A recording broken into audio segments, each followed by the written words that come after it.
అహ్మదాబాద్ నుంచి లండన్కు వెళ్లాల్సిన air India విమానం ఒక సాధారణ ప్రయాణం కావాల్సిందే. కానీ ఒక్కసారిగా ఘోరమైన దుర్ఘటనగా మారిపోయింది. టేక్ ఆఫ్ అయిన కేవలం 5 నిమిషాల్లోనే బోయింగ్ 7878 విమానం కూలిపోయింది. ఇది కేవలం సాంకేతికత, యాంత్రిక లోపమా, లేక ఉగ్ర దాడా, లేక మానవ తప్పిదమా? దేశవ్యాప్తంగా ఇప్పుడు ఇదే ప్రశ్న.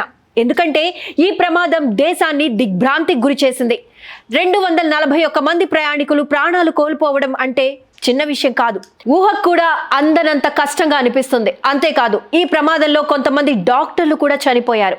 అయితే ఈ ప్రమాదంపై ఇప్పుడు ఓ వివరణాత్మక లోతైన విశ్లేషణ దేశమంతా షాక్ గురి చేస్తోంది. విమాన ప్రమాదాలపై లోతైన అవగాహన కలిగిన విశ్లేషకుడు వినయ్ ఝా చేసిన వ్యాఖ్యలు ఇప్పుడు దేశవ్యాప్తంగా చర్చకు దారితీస్తున్నాయి. అతని మాటల్లో చెప్పాలంటే ఇది సాధారణంగా యాంత్రిక లోపం కాదు, ఇది పూర్తిగా ప్లాన్ చేసిన ఉద్దేశపూర్వకమైన ప్రమాదమని స్పష్టంగా చెప్పారు. అంతేకాదు, ఇది సబోటాజ్ అంటే కావాలని చేసిన కుట్ర అనే దిశగా స్పష్టమైన సాంకేతిక ఆధారాలతో విషయాన్ని వివరించారు. ఇప్పుడు ఆయన చెబుతున్నవి వింటే అసలు విషయం ఏంటో మనకి అర్థమవుతుంది. ఈ విమానం టేకాఫ్ అవ్వబోయే ముందు దానికి సుమారు 1,26,000 లీటర్ల ఇంధనం నింపారు. కానీ ఇంధనం ట్యాంకులో ఉన్నా సరే అది ఇంజన్లకు అందిందా లేదా అన్నదే ప్రశ్న. వినయ్ ఝా అనుమానం ప్రకారం విమానం కేవలం పైప్ లైన్ లో ఉన్న ఫ్యూయల్ తో మాత్రమే రన్ అయింది. ఎందుకంటే ఫ్యూయల్ లైన్ స్విచ్ ఆఫ్ అయిందని ఆయన అనుమానం వ్యక్తం చేస్తున్నారు. ఆ పైపులో మిగిలిన కొద్దిపాటి ఇంధనంతో మాత్రమే ఇంజన్లు ముందుకు నడిచాయి. అంటే ఆ ఇంధనంలో కేవలం 30 నుంచి 40 సెకండ్ల వరకే ఫ్యూయల్ ఫ్లో అయింది. ఇక ఇదే జరిగింది ఈ విమానానికి అని అంటున్నారు. విమానం టేక్ ఆఫ్ అయ్యాక కేవలం 625 అడుగుల ఎత్తుకు మాత్రమే వెళ్ళగలిగింది. అంటే ఇంధనం అయిపోయింది. 2 ఇంజన్లు ఒక్కసారిగా ఆగిపోయాయి. విమానం కూలిపోయింది. టన్నుల ఇంధనం పేలి భారీగా మంటలు వచ్చాయి.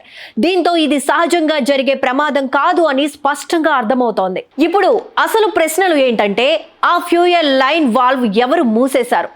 ఎయిర్ క్రాఫ్ట్ టెక్నికల్ లాగ్ లో దాన్ని తనిఖీ చేశామన్న సంతకం ఎవరిది? టూల్ బాక్స్ కి ఎవరు యాక్సెస్ తీసుకున్నారు? టేక్ ఆఫ్ కి ముందు ట్యాంక్ వాల్వ్స్ దగ్గరకు ఎవరు చివరిసారిగా వెళ్లారు? హ్యాంగర్, టార్మాక్ ప్రాంతాల్లో ఉన్న సీసీటీవీ ఫుటేజ్ ఏం చెబుతోంది? వినయ్ ఝా చెబుతున్న ముఖ్యమైన విషయం ఏంటంటే, ఈ విమానం టాక్సింగ్ స్టేజ్ వరకు వచ్చింది. అంటే ఫైనల్ టెక్నికల్ క్లియరెన్స్ ఇచ్చాకే ఇది జరిగింది. అయితే ఆ సమయంలో కూడా వాల్వ్ మూసేసి ఉంటే అది ఎప్పుడు జరిగింది? ఇది పొరపాటున జరిగింది కాకపోవచ్చని అనుమానం వ్యక్తం చేస్తున్నారు. ఇది పక్కా ప్రణాళికగా జరిగిందని చెబుతున్నారు. ఇక ఇది సబోటాజ్ అని ఎందుకు అంటున్నారు అంటే, పైలట్లు ఆ వాల్వ్ దగ్గరకు వెళ్ళలేరు. నిజానికి వారు ఇంధన సరఫరా లైన్ కు అడుగు కూడా పెట్టలేరు. అది గ్రౌండ్ టెక్నికల్ స్టాఫ్ ఆధీనంలో మాత్రమే ఉంటుంది. వారి ద్వారానే జరిగిందని, లేదంటే వారి పరిధిలో ఎవరో చేసిన కుట్ర అని అర్థమవుతోందని అన్నారు. ఈ ప్రమాదం వెనుక నిర్లక్ష్యం లేదా ఎంతటి వ్యూహాత్మక కుట్ర దాగి ఉందో అది ఈ ప్రశ్నలన్నింటికీ సమాధానాల తర్వాతే తెలుస్తుంది. అందుకే ఈ కేసులో flight data recorder, crew voice recorder కీలక ఆధారాలు కానున్నాయి. ఇంధన సరఫరాలో ఎలాంటి ఇబ్బందులు ఉన్నాయో ఈ డేటాలు చెబుతాయి. పైలట్ల మాటలు కూడా దీనికి కీలకం కానున్నాయి.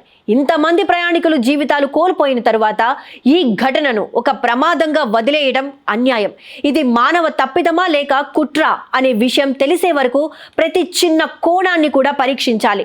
ప్రతి ఆధారాన్ని వెలికి తీయాలి. నిజాన్ని ప్రజల ముందు బయట పెట్టాలి. ఇది కేవలం ఒక విమాన ప్రమాదం కాదు, ఇది విమాన ప్రయాణంపై, ప్రజల నమ్మకంపై జరిగిన దాడి, మన భద్రతా వ్యవస్థలపై వేసిన మచ్చ.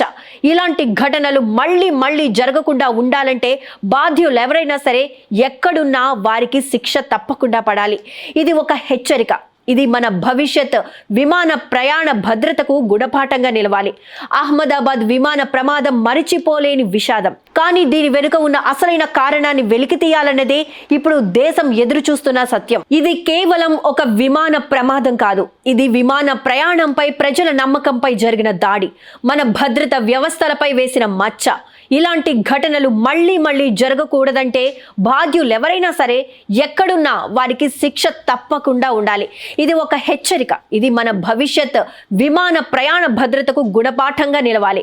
అహ్మదాబాద్ విమాన ప్రమాదం మరిచిపోలేని విషాదం.